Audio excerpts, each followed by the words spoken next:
Thank you, Mr. Speaker. The Right Honorable Abbas Tajuddin, GCON Ian Zazo, the Speaker of the House of Nigerian People. I want to first of all thank you for this initiative, Mr. Speaker, which of course is giving opportunities to members representing their own people to speak for the people and speak for the constituents, for their constituents. Let me first of all, Mr. Speaker, identify as the same Honorable Ado Dogwa. Mr. Speaker, I am representing the people of Dogwa Tudunwada Federal Constituency. I am of APC extraction from Kano State. Mr. Speaker, I feel appropriate to mention my political identity in this very important discourse because I would not like anyone out there on the street or someone listening to me on the audio to mistake me for an opposition. I am not an opposition. I am a member of the APC, ruling APC in Nigeria. I am also a member, by extension, of the government of the Federal Republic of Nigeria. A member of this great parliament also, which has the APC as a dominant factor. Mr. Speaker, honorable members, I have to say so because I will be speaking here today as a member of the APC, not of particular concern, but with a particular concern. An APC member speaking with a particular concern, Mr. Speaker. And the concern today, as I understand, is about the security of lives and property of the Nigerian people. Mr. Speaker, I have heard briefs and submissions by the relevant committee chairman here about the situation of Nigeria's security architecture. Good, Mr. Speaker. I am not out to say no to their submissions. Of course, that is what they have to report to this House. But when you are speaking, Mr. Speaker, from the point of view of Nigerian people, one must be prepared to call a spade a spade.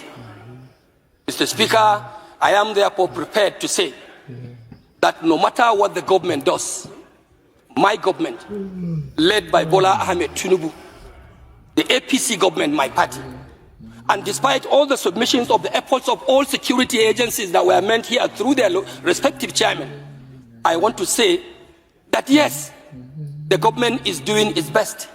The security agencies are doing their best. But I want to say with every sense of responsibility and without any fear of equivocation that their best is not good enough.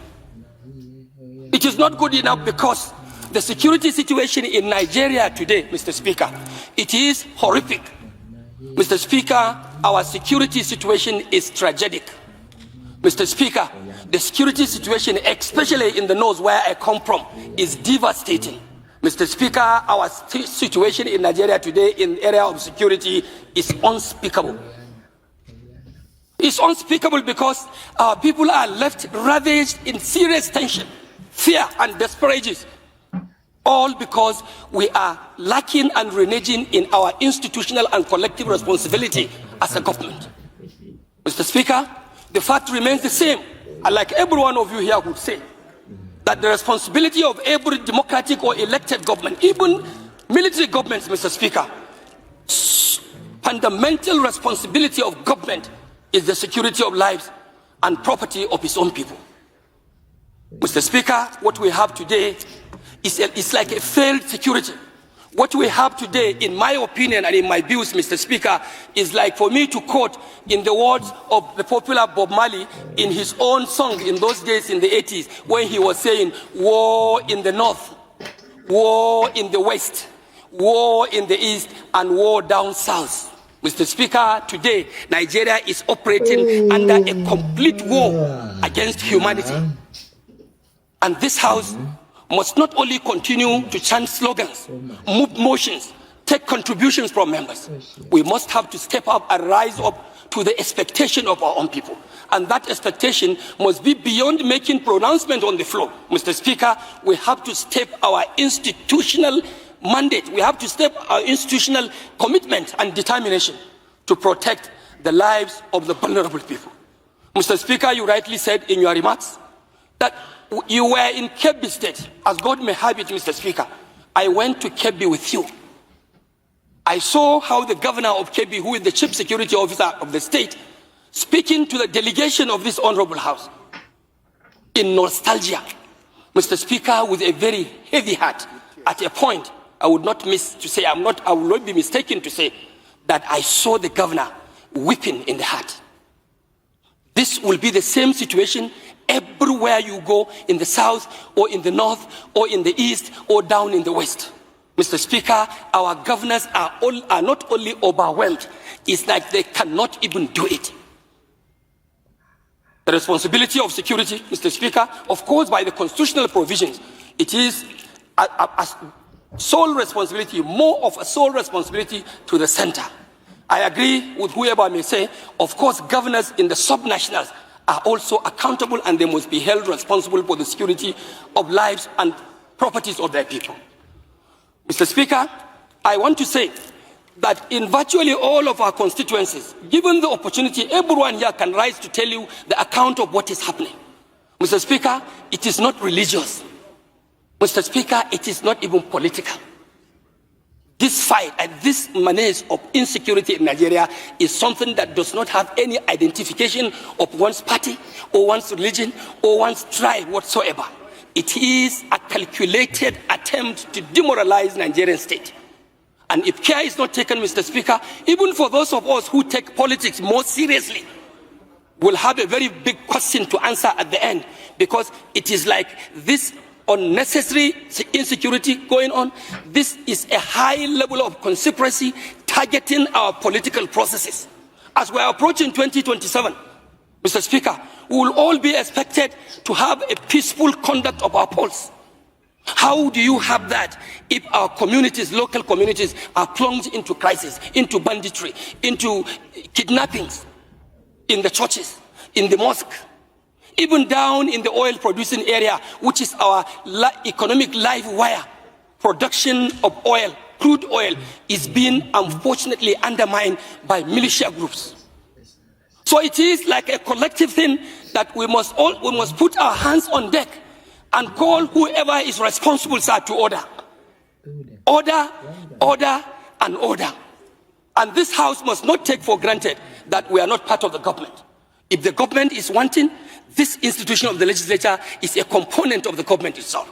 We have to look inward to ourselves and see what more of oversight functions, like some members have said, are we going to make? Are we going to provide? Mr. Speaker, we can even declare legislative emergency. Close the house, shut it up. Who are you legislating for? What laws are you making when the country is running in blood? The country is running in blood and tears. You cannot go, the farmers cannot go to farm. Our traders cannot go to market. Worshippers cannot go to mosque, cannot go to churches. Then what are you legislating here? Mr. Speaker, if the government is not prepared to actually do the right thing that will protect the lives and property of our people, I urge on you, I urge on this honorable house, as a house of the people of Nigeria, to stand up to pay the supreme cost. And that is no more than to shut this house down and to call emergency on any legislative issue and wait until the right thing is taken by the government of the day. Mr. Speaker, I also want to believe we are equally responsible. We should also go down to our constituencies and lead civil organizations, like the civil vigilante. Let's go and reorganize our vigilante groups. We take commands and take charges of such civil organizations to see how we can salvage and protect our country, Nigeria. What is happening today, Mr. Speaker, is not just to call for mere security or an average performance of security agencies. What we expect of Nigerian government, no more, no less, my Speaker, is to have absolute security. It's for us to have absolute safety. Mr. Speaker, Nigeria must have absolute protection of the lives and property of our own people. This is my take, Mr. Speaker. And I also want to use the opportunity to tell you that my immediate constituency, which is enclaved at the southern part of my state, Kano, is also undergoing serious danger, because in the constituency we have what we call the huge Polgore Game Reserve lying in between Kaduna State, Plateau State, Bauchi State, through Ningi and Bura, Mr. Speaker, and also contacting some part of Jigawa State to the axis of Turkey. This place used to be a tourist attraction. Many people coming, including tourists from abroad. But because of the dilapidating security situation in my state, Mr. Speaker, today, abduction and kidnappings, not only in the forest, in our homes, has become a daily affair, a daily occurrence. Just like what the pharmacist may prescribe to you in the hospital to ask you to take Panadol once in the day, in the morning, one in the afternoon, and another one in the evening. That is how kidnapping is so prevalent in my federal constituency. This place that used to be an attraction for tourists, it has now become like an extension of the Sambisa forest in Borno State. So we have to definitely do something. Mr. Speaker, I may not have enough time to continue my submissions, but I want to thank you so much for giving our members this opportunity to speak. And I also want to urge members to continue in the spirit we have started.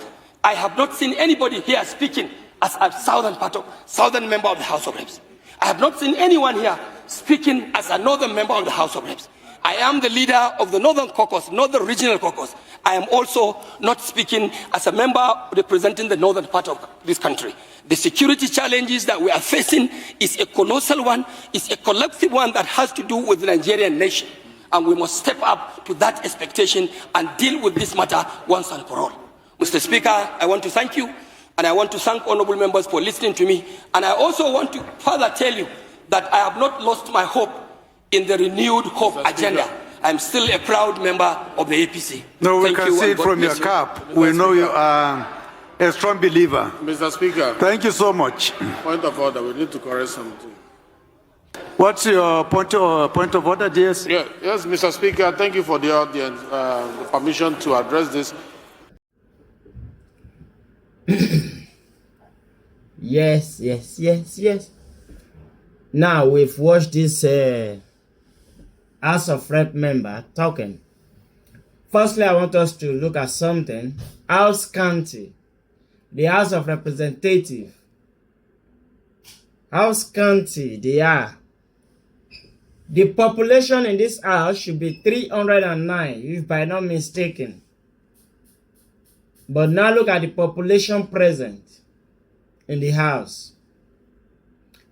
That is by a side. And these people, they collect millions on monthly basis just to come and deliberate on national issues and some others. But now we can see the population present in the house. Less than 1/4 of them are present in the house. And they will still collect the money.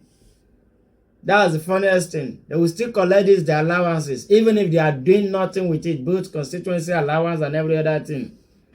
But now look at the population present in the house. How did they want to deliberate on national issues when these people are not even fully on ground at this crucial time in the country? That is by our side. I want to use this medium to appreciate this honorable member. This man spoke perfectly well. Like we all can see, he said, if the executive are doing nothing about the insecurity, they should what? They should close down the house. What are they what? What are they legislating? And I think this is the best thing that they should have done a long time ago. But before everybody felt unconcerned about the insecurity, and now it is now the time that even in Nigeria, you can't put fire under your trousers and start walking around. Now it will burn you. Thank you for the president for withdrawing all VIPs, police, their security aids and every other thing. Now, it's beginning to come closer to death. And now everybody is what? Is voicing out. Everybody is beginning to see it as a national responsibility. If our House of Rep members, the senators, and every other person closer to the president are telling him the truth on national situations, I think Nigeria would have been better than what we're taking it for. Now, this man said the games reserve in his state is no longer what? Reserving anything. Nobody can come there for tourism. I don't say terrorism. Oh. Now they've converted the place into terrorism, you know.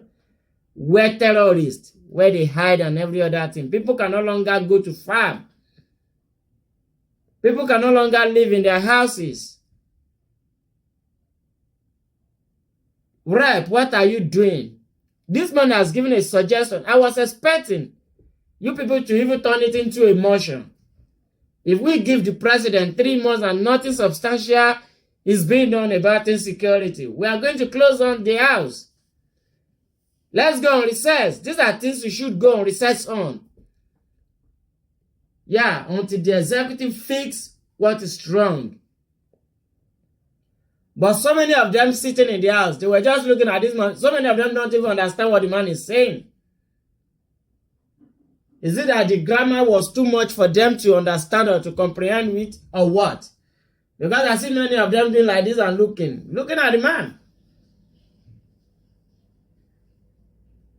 Now the Northerners are beginning to speak up themselves. It has gotten to that level now. It was different from when it was, they were assumed they were killing just Christians and nothing will happen. Now, they don't care. The situation of insecurity in Nigeria is more or less like a child who was stealing and the parents were covering him. It's our money he's stealing. After a while, when the parents no longer have, he steps up to the neighbors. And from there, he graduated to, you know, community thief. And that is what bandit and insecurity has transpired into. When they started all the way from Jos. They started majorly around Jos, you know, killing Christians and so many other things. They thought it was the Christians they were killing. But now, the table has changed, turned. They don't even want to know where you belong to. They don't want to know if you are a Northerner or Westerner or Easterner or anywhere. All they are just after is, let us just carry out our operation and let's collect ransom. And if ransom is not paid, they eliminate you.